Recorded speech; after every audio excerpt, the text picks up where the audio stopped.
What's the approach there? Yeah, thanks for the question. I mean, what it's meant to me, what it has become to mean over many years is obsess about the data. Just always, always listen to what the data is telling you. Make sure you're measuring the right things. Make sure you're looking at it often enough. It's so easy to get busy in meetings and not understand the roles and responsibilities of each member of the team.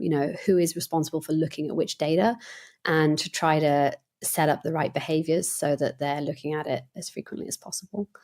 So really traditionally it's been thought of as growth rates. So instead of just looking at like, hey, we got 1,000 new customers last month, you're looking at the enrollment rate and how much did it grow by, or your conversion rate on site, and how much did that rate grow or decline by. And so, data is definitely the obvious answer. But what I've also found to be helpful is looking at top line metrics as well as growth rates. And so that you are really seeing the full picture. So, we obsess over traffic and leads in terms of just pure volume, as well as growth rates such as conversion rates and enrollment rates. And then I think it's always really important when we're talking about data to just leverage the best digital tools that you can make available, and make sure you're continually researching and understanding the tools on offer in the market, because you've only got one budget. You have to invest it wisely. And so making sure, for example, if you're using GA4, that you're building the right conversion funnels and that you have the right skill set on the team to be able to do that. And looking at things like heat maps, surveying tools.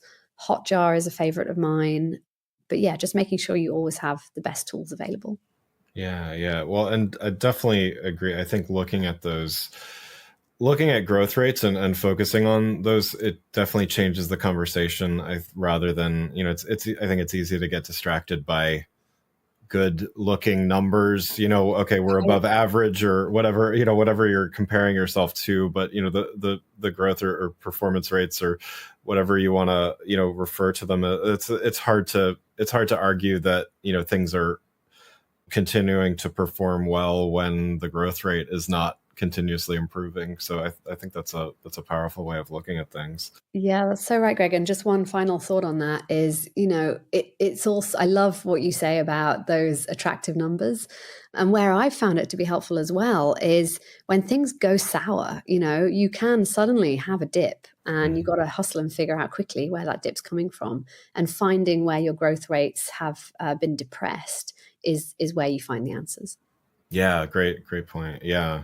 And so, amidst all of that, I mean, definitely, growth is critical, and doing that. How do you balance that need for growth with staying focused on the customer